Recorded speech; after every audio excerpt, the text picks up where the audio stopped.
Oke, baik. Assalamualaikum warahmatullahi wabarakatuh. Selamat pagi semuanya ya, mahasiswa Poltekkes. Pada kesempatan kali ini kita sudah masuk materi terkait dengan paragraf ya.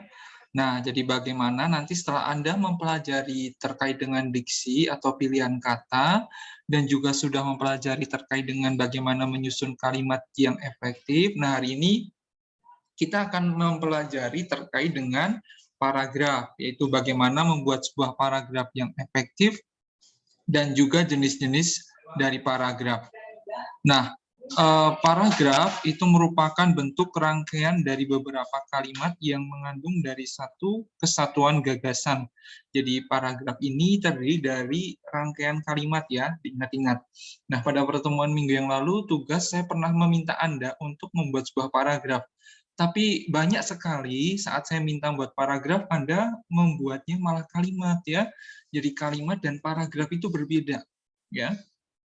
Kalau kalimat itu tersusun dari struktur kata ya, dengan syarat adanya subjek dan predikat, itu paling minimal. Sedangkan paragraf itu terangkai dari beberapa kalimat ya, yang kemudian di dalamnya memiliki suatu pokok pikiran atau adanya suatu kesatuan gagasan. Nah, ini terkait dengan paragraf. Saya harap Anda semuanya memperhatikan ini ya. Oke, jadi bisa membedakan lagi, tidak salah lagi. Kalau saya minta membuat paragraf, berarti buat paragraf, bukan membuat kalimat. Oke ya. Nah, di dalam paragraf ini juga ada syaratnya ya, agar menjadi paragraf yang efektif ya. Jadi ada 5 hal yang harus Anda perhatikan ya, untuk dapat membuat sebuah paragraf yang baik ya. Jadi ada yang pertama itu kesatuan, yang kedua kepaduan, yang ketiga ketuntasan, yang keempat konsistensi sudut pandang, dan yang kelima adalah keruntutan ya. Nah, kita akan bahas satu persatu dari kelima aspek ini ya. Dimulai dari kesatuan ya. Nah, jadi sebuah paragraf yang baik itu ya harus memiliki satu gagasan utama atau pokok pikiran ya, di mana fungsinya adalah untuk mengikat kalimat di dalam paragraf tersebut. Ya, maksudnya adalah di dalam paragraf itu kan mungkin nanti Anda akan memasukkan beberapa tambahan ya atau gagasan tambahan. Tetapi tentunya gagasan tambahan yang Anda masukkan tadi itu fungsinya adalah untuk menguatkan gagasan utama ya yang kemudian sudah Anda buat di awal ya. Jadi gagasan utama itu adalah fokus yang kemudian nanti dikembangkan dengan Anda berikan tambahan gagasan tambahan ya. Nah, jadi gagasan utama ini sebagai pengendali. Nah, itu yang dimaksud dengan konsep kesatuan dalam menyusun sebuah paragraf. Nah, ini Anda harus perhatikan baik-baik ya. Nah, jadi unsur kesatuan ini menjadi penting karena paragraf yang tidak menggunakan unsur kesatuan yang baik, maka akan terlihat seperti kalau Anda asal tempel ya. Jadi kalau copy paste kemudian asal tempel itu kan tidak nyambung antar satu kalimat dengan kalimat yang lain dalam satu paragraf ya. Nah, itu terkait dengan kesatuan. Dan yang kemudian yang kedua adalah kepaduan ya. Nah, kepaduan ini fungsinya adalah untuk mendukung terkait dengan gagasan utama yang sudah Anda tetapkan ya. Nah, jadi kalimat-kalimat di dalam sebuah paragraf itu harus padu ya, atau berkaitan satu dengan yang lain ya. Nah, jadi untuk memadukan kalimat itu bisa dengan mengulang kata kunci ya, atau melalui adanya penggantian ya.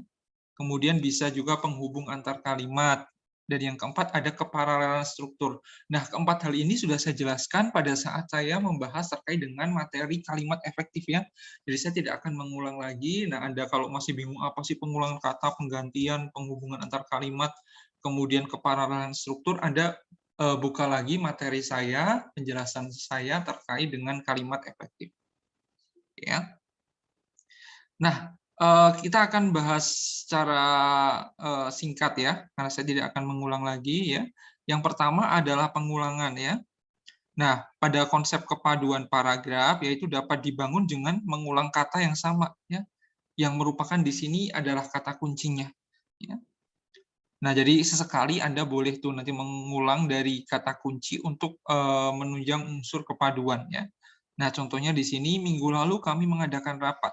Dalam rapat itu ada berbagai hal yang kami bicarakan. Ya. Nah, jadi ada pengulangan terkait dengan rapat di sini. Ya. Oke, nah itu adalah contoh dari bentuk pengulangan. Kemudian yang berikutnya ada penggantian. Ya. Nah, penggantian ini adalah salah satu ya yang dapat digunakan di dalam kepaduan selain mengulang kata kunci ya.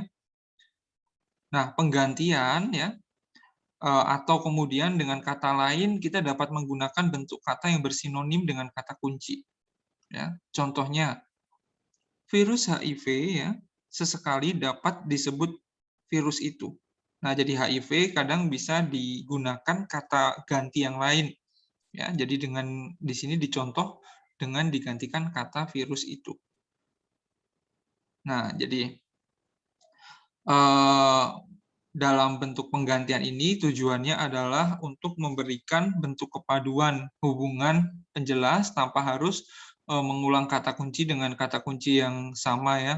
Misalkan tadi kan ada rapat diganti rapat. Kalau pada penggantian ya, misalkan kata rapat itu bisa diganti dengan kegiatan itu, misalkan. Nah, ini yang disebut dengan penggantian di dalam kepaduan ya. Jadi ada perulangan kata kunci dalam kepaduan, yang kedua ada penggantian. Nah, kemudian yang ketiga ya untuk mendukung kepaduan bisa menggunakan kata hubung antar kalimat ya. Nah, kata hubung antar kalimat itu ada banyak ya. Nah, di sini Anda dapat lihat di dalam slide ya, ada salah satunya ada oleh karena itu, dengan demikian ya, namun, akan tetapi, di samping itu, dan dengan kata lain. Nah, ini merupakan bentuk penghubung antar kalimat ya. Jadi dalam menyusun nanti, misalkan di dalam hubungan satu paragraf itu kan ada kalimat-kalimat ya. Nah, untuk merangkai dari antar satu kalimat dengan kalimat yang lain dalam satu paragraf itu Anda dapat menggunakan kata hubung. Ya. Nah, ini juga mendukung dari unsur kepaduan ya. Nah, kemudian yang keempat adalah kepararelan ya. Nah, kepararelan di sini adalah kesejajaran ya. Jadi paralel itu sejajar ya, terkait dengan bentuk atau struktur yang diungkapkan ya. Nah, jadi kalau pada suatu bagian yang satu bentuknya aktif, maka dalam keparalelan bentuk kalimat yang lain dalam sebuah paragraf itu juga harus menggunakan bentuk kalimat aktif ya. Nah, atau misalkan salah satunya menggunakan pasif, maka dalam sebuah kalimat dalam satu paragraf itu juga harus menggunakan bentuk kalimat yang pasif. Nah, contoh di dalam slide ya. Nah, jadi di sini setelah mendapat izin dari pemerintah daerah, warga mulai membangun fasilitas umum di lahan itu. Konon, untuk membangun fasilitas umum yang berupa gedung olahraga itu, warga harus mengeluarkan tidak kurang bla bla bla. Nah, di sini ada penggunaan kata aktif ya, kalimat aktif ya. Cirinya dengan menggunakan bentuk imbuhan me ya di sini ya. Perulangan imbuhan me di sini. Nah, ini adalah satu bentuk dari kepararelan ya atau kesejajaran bentuk dan struktur ya. Nah, ini salah satu syarat untuk membuat sebuah kalimat yang padu ya. Jadi paragraf yang padu ya. Jadi syarat untuk membuat paragraf tadi sudah kita bahas. Yang pertama terkait dengan kesatuan ya, kemudian yang kedua ada kepaduan ya. Nah, yang ketiga syarat untuk membuat paragraf itu adalah ketuntasan ya. Nah, jadi sebuah paragraf yang baik itu juga harus dapat mengungkapkan gagasan secara tuntas. Tuntas itu berarti selesai ya. Jadi jelas ya. Nah, artinya paragraf di sini harus dapat menyajikan sebuah informasi ya. Nah, jadi informasi ini harus lengkap. Jadi nanti setelah membaca sebuah paragraf yang Anda buat, membaca itu tidak lagi akan bertanya-tanya nih ya, terkait dengan tulisan yang Anda buat tadi ya. Nah, berarti misalkan dalam sebuah kalimat nanti Anda menyusun, maka kalimat yang lain itu nanti akan menjelaskan ya dari kalimat yang sudah Anda susun seterusnya sampai dengan semua unsur di dalam kalimat itu menjelaskan maksud dan gagasan secara utuh ya. Nah, misalkan di sini ada contoh seperti dalam slide ya. Nah, ada beberapa cara yang dapat mencegah penyebaran demam berdarah. Pertama, ya bla bla bla bla, ya. Nah, seperti kita ketahui ya, nah ini kan terkait dengan informasi. Nah, informasi yang diberikan dalam paragraf ini ya dikatakan sudah tuntas karena sudah dijelaskan terkait keseluruhan ya. Oke, terkait dengan demam berdarah ya, dari penyebabnya, dari mana ya, kemudian bagaimana cara berkembang biaknya, penyebab tadi ya, nyamuk tadi. Nah, ini adalah bentuk syarat paragraf yang baik yang ketiga ya. Jadi kesatuan, kepaduan, dan yang ketiga adalah ketuntasan. Oke, tuntas itu berarti penjelasannya utuh. Oke ya. Nah, mahasiswa Poltekkes semuanya, yang keempat ya dari syarat paragraf yang baik itu adalah Anda dapat membuat suatu bentuk sudut pandang yang baik ya atau yang konsisten. Ya. Nah, jadi sudut pandang itu adalah cara yang digunakan oleh penulis ya untuk menempatkan dirinya pada tulisan tersebut. Ya. Nah, terutama dalam penulisan ilmiah tentu sudut pandang juga harus konsisten ya, tidak boleh Anda berganti-ganti. Ya. Misalkan Anda menyebut penulis ya penulis, Anda menyebut diri Anda peneliti ya peneliti, jangan berganti-ganti peneliti dan penulis ya. Nah, jadi konsisten. Nah, itu terkait dengan konsistensi dalam sudut pandang ya. Nah, oke, jadi termasuk saat kemudian nanti Anda misalkan mau melibatkan pembaca dengan menggunakan kata kita misalkan. Oke, nah itu pun juga harus konsisten seterusnya. Ya. Oke, nah itu yang keempat ya. Jadi terkait dengan konsistensi sudut pandang. Ya. Nah, kemudian yang kelima adalah keruntutan. Ya. Nah, yang dimaksud dengan keruntutan berarti di sini informasi yang disajikan itu runtut, ya. Jadi ada polanya, ya. Sehingga pembaca akan mudah di dalam memahami, ya. Nah, jadi ada beberapa model ya terkait dengan urutan penyajian informasi, ya, dalam menyusun sebuah paragraf, ya. Nah, tentunya setiap model ini akan mempunyai kelebihannya masing-masing ya.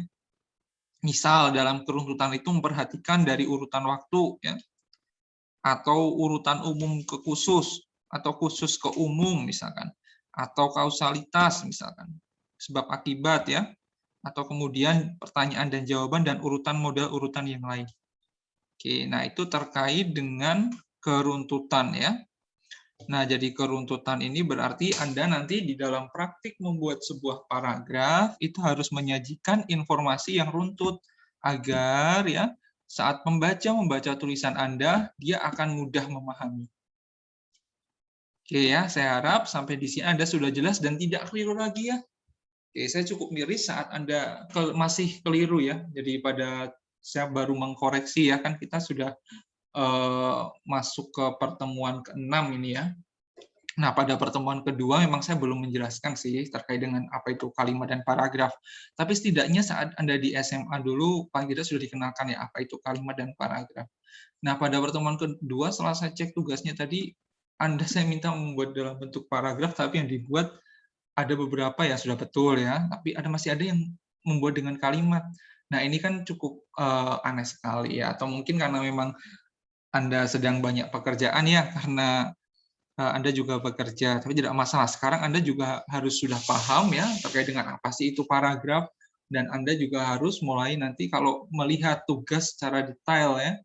Ya, oke. Nah, setelah mempelajari terkait dengan bagaimana sih cara menyusun sebuah paragraf yang baik ya. Nah, berikutnya kita akan membahas terkait dengan jenis paragraf ya. Nah, yang pertama didasarkan dari gaya penyajiannya.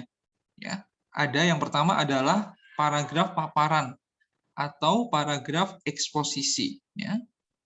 Nah, paragraf paparan atau eksposisi ini merupakan salah satu bentuk atau jenis dari tulisan yang tujuannya adalah mengekspos. Namanya mengekspos itu berarti menginformasikan, memberikan penjelasan, ya, atau menguraikan dari suatu gagasan, ya. Nah, jadi pada saat Anda nanti mau membuat bentuk paragraf yang bentuknya adalah eksposisi ya, maka paragraf eksposisi yang Anda buat tadi harus dapat memberikan tambahan pengertian atau tambahan pengetahuan bagi pembaca. Ya. Nah, misalkan obat ini mengandung bahan-bahan yang secara klinis telah terbukti mempunyai khasiat tinggi dan efektif untuk mengatasi flu atau sinusitis. Di samping itu, obat yang dimaksud, nah bla bla bla, ini kan bentuk suatu bentuk paparan ya, yang mengekspos terkait dari efektivitas sebuah obat. Ya, di sini menjelaskan obat untuk flu atau sinusitis.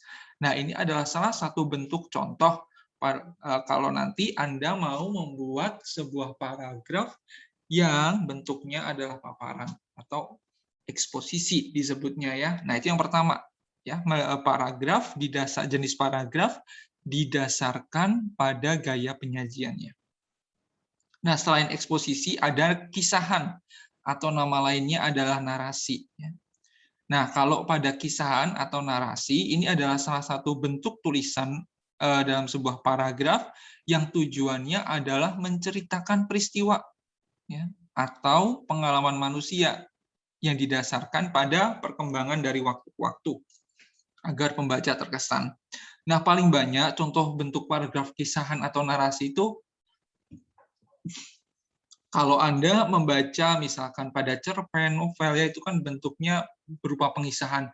Dan salah satu cirinya di dalamnya ada tokoh. Ya. Baik tokoh itu menggunakan sudut pandang aku ataupun menggunakan sudut pandang yang lain. Ya. Jadi salah satu ciri dari bentuk paragraf kisahan atau narasi itu adalah ada tokohnya di situ dan menceritakan terkait dengan kehidupan tokoh tersebut. Nah, di dalam contoh di sini saya tuliskan ya, gadis itu bernama Ratih. Kulitnya kuning langsat, rambutnya dipotong pendek ala Demi Moore. Nah, ada tokoh di situ bernama Ratih ya. Nah, itu adalah salah satu bentuk ya di dalam slide contoh dari paragraf yang bentuknya kisahan atau narasi. Nah, kemudian yang ketiga ada paragraf deskripsi ya.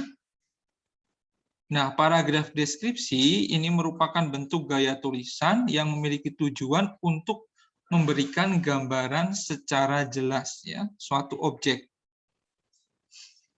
Sehingga pembaca seolah-olah dia melihat sendiri, jadi penggambaran dari resepsi indrawi ya. Jadi apa yang Anda lihat, misalkan Anda melihat teman Anda ya. Nah, kemudian dia menggunakan pakaian warna abu-abu, dia menggunakan celana hitam, nah Anda tuliskan itu ya.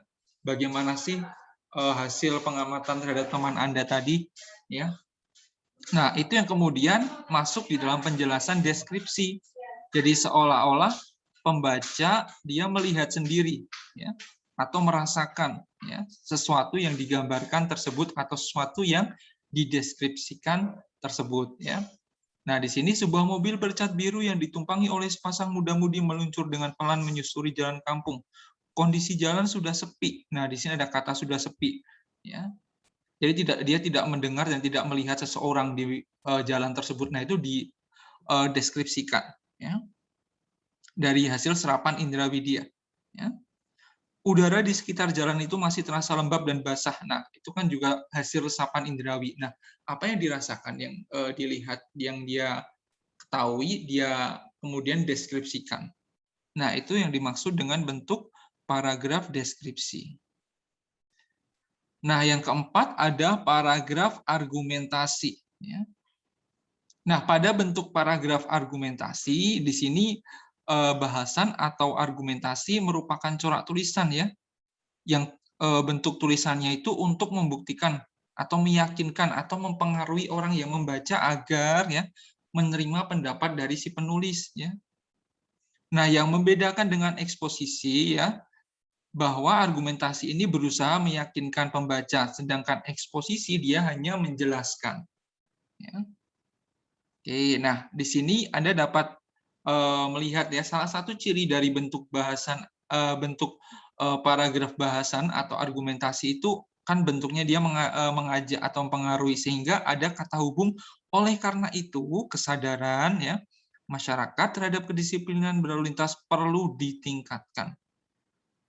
Nah, itu adalah salah satu contohnya. Oke, nah itu adalah bentuk paragraf ya didasarkan pada jenis ya. Jenis paragraf didasarkan pada gaya penyajiannya. Jadi ada eksposisi, ada narasi, ya, kemudian ada deskripsi dan juga ada argumentasi. Nah, yang berikutnya adalah jenis paragraf didasarkan pengembangannya. Yang dimaksud dengan pengembangannya itu berarti bagaimana paragraf itu akan dikembangkan. Ya. Nah, yang pertama paragraf deduktif. Nah, kalau paragraf deduktif ini berarti dalam satu paragraf itu ada penggunaan kalimat utama atau gagasan pokok di awal, baru dijelaskan dengan kalimat-kalimat yang lain untuk menjelaskan gagasan pokok tersebut. Ya. Ingat ya, deduktif berarti kalimat utamanya di awal. Kalau induktif, kalimat utamanya di akhir. Ya. Nah, seperti diagram yang saya tuliskan di dalam slide ya. Jadi kalimat utama, kemudian dijelaskan selanjutnya dengan kalimat-kalimat penjelas. Nah, itu terkait dengan paragraf deduktif. Nah, kebalikannya adalah paragraf induktif. Kalau paragraf induktif berarti kalimat utamanya dia berada di akhir suatu paragraf. Jadi sebelumnya dijelaskan dulu kalimat-kalimat penjelas, baru diakhiri kalimat utama. Nah, kemudian pola pengembangan paragraf itu ada banyak ya. Ada umum khusus ya, khusus umum, sebab akibat, akibat sebab, contoh-contoh, ya, definisi dan campuran ya. Nah, tadi sudah kita lihat salah satunya dari pengembangan secara deduktif dan induktif ya. Nah, itu termasuk dari bentuk pola pengembangan paragraf. Nah, kalau umum khusus ya, pertama ya, umum khusus itu berarti kalimat utama ditulis pada awal paragraf, kemudian diikuti oleh kalimat penjelas ya, dari hal yang bersifat umum ke khusus. Dia sama konsepnya dengan bentuk pola pengembangan paragraf deduktif ya, dari umum ke khusus ya. Oke. Nah, ini adalah contoh dari pola umum khusus atau bentuk paragraf deduktif ya. Oke. Nah, semua isi alam ini ciptaan Tuhan. Ciptaan Tuhan yang paling berkuasa di dunia ini adalah manusia yang diizinkan memanfaatkan alam ini sebaik-baiknya, akan tapi tidak diizinkan menyiksa, mengabaikan. Nah, berarti kan di sini gagasan utamanya terkait dengan ciptaan Tuhan. Ya. Nah, kemudian dijelaskan di sini ciptaan Tuhan itu namanya manusia. Manusia itu diizinkan untuk memanfaatkan alam dan sebagainya. Nah, ini bentuknya dari umum ke khusus. Ya, dari ciptaan Tuhan kemudian dipaparkan. Oh, ciptaan Tuhan itu salah satunya manusia. Oke ya. Nah, atau bisa juga disebut sebagai pola deduktif ya. Nah, kebalikannya khusus umum. Khusus umum ini sama dengan pola induktif, di mana bentuk kalimat umumnya itu ada di akhir paragraf. Nah, dengan contoh seperti di slide ya, Anda dapat lihat. Sudah beberapa kali kebijaksanaan itu dipertanyakan, bahkan hendak dipreteli dan diubah. Namun demikian, setiap usaha tersebut selalu gagal, bla bla bla bla.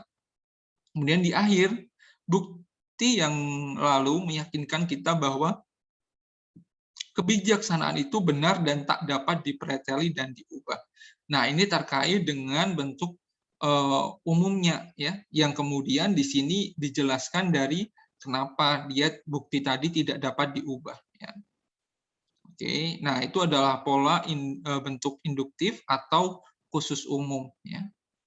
Nah, kemudian ada pola yang lain, itu ada sebab akibat. Nah, kalau pada sebab akibat itu lebih dahulu dikemukakan fakta yang menjadi sebab terjadinya sesuatu, kemudian diikuti oleh akibat. Nah, akibat sebab juga kebalikannya. Kalau akibat sebab berarti akibat-akibatnya dulu baru dijelaskan kenapa ya. Oke. Nah, ini contoh ya. Krisis minyak bumi menambah parahnya inflasi. Dalam waktu singkat, minyak bumi naik 4 kali lipat. Ongkos produksi pun naik karena pabrik banyak menggunakan minyak. Tentu saja barang-barang pun semakin tinggi. Nah, di sini ada sebab pertama. Sebab pertama itu adalah krisis minyak bumi yang menambah parahnya inflasi. Kemudian akibatnya dalam waktu singkat minyak bumi naik 4 kali lipat. Nah, kemudian sebab dua, ongkos produksi pun naik karena pabrik banyak menggunakan minyak tertentu. Nah, kemudian mengakibatkan lagi akibat dua, tentu saja harga barang-barang pun semakin tinggi. Nah, itu adalah bentuk contoh dari kalimat sebab akibat. Ya. Nah, begitu pula dengan akibat sebab ya. Tadi kebalikannya dengan sebab akibat, berarti dari akibatnya dulu, baru kemudian dijelaskan penyebabnya. Ya, contohnya, hari ini ia terpaksa tidak masuk sekolah. Nah, ini merupakan bentuk akibat ya yang kemudian dijelaskan sebabnya. Sudah beberapa hari ibunya sakit. Nah, itu sebab pertama. Ayahnya yang dinanti-nantikan kedatangannya dari Jakarta belum tiba. Nah, ini sebab yang kedua. Adik-adiknya masih kecil dan tidak ada yang menjaga. Nah, ini adalah sebab yang ketiga. Nah, ini adalah pola bentuk pengembangan paragraf akibat sebab ya. Oke, nah yang berikutnya adalah perbandingan. Ya. Nah, berarti dibandingkan nih. Nah, yang dibandingkan berarti harus ada dua hal. Ya. Nah, di sini dalam contoh bentuk perbandingan adanya yaitu sekolah internasional dan sekolah nasional. Oke, nah tentu Anda harus bisa melihat dengan jeli di sini ya. Apa saja sih yang dibandingkan? Nah, itu contoh dari pola pengembangan perbandingan. Kemudian contoh-contoh ya. Nah, kalau bentuk contoh-contoh berarti di sini menggunakan contoh sebagai pikiran penjelas. Jadi setelah kalimat utama, kemudian atau gagasan pokok, kemudian diikuti oleh contoh-contoh. Nah, di sini ada salah satunya adalah misalkan keragaman komposisi murid di sekolah internasional jelas membawa serta keuntungan. Nah, salah satu contoh bla bla bla bla. Nah, ini diikuti oleh contoh. Nah, ini adalah bentuk pola pengembangan paragraf contoh-contoh. Oke, baik ya. Jadi saya harap Anda mulai sekarang bisa membuat bentuk paragraf yang baik dengan memperhatikan ya kelima syarat dari paragraf ya. Jadi ada kesatuan, kepaduan, ketuntasan, konsistensi sudut pandang, dan juga keruntutan. Nah, selain itu juga Anda bisa membuat paragraf didasarkan dari jenis ya ataupun pola didasarkan dari jenis ya ataupun didasarkan dari pola pengembangannya ya. Oke ya. Nah, itu saja mungkin penjelasan dari saya terkait dengan materi paragraf ya. Nah, nanti selanjutnya Anda silahkan menyimak LMS yang sudah disediakan oleh Politeknik Kesehatan ya. Nanti Anda lihat pertanyaan atau tugas dari saya. Nah, silahkan dikerjakan sesuai dengan batas waktunya ya. Nah, setelah itu nanti Anda bisa bergabung dengan saya di forum diskusi untuk melakukan tanya jawab. Ya, jadi penting dan jangan lupa jika ada yang masih belum jelas bisa ditanyakan di situ. Oke, itu saja dari saya. Saya akhiri pertemuan terkait dengan paragraf. Terima kasih. Wassalamualaikum warahmatullahi wabarakatuh.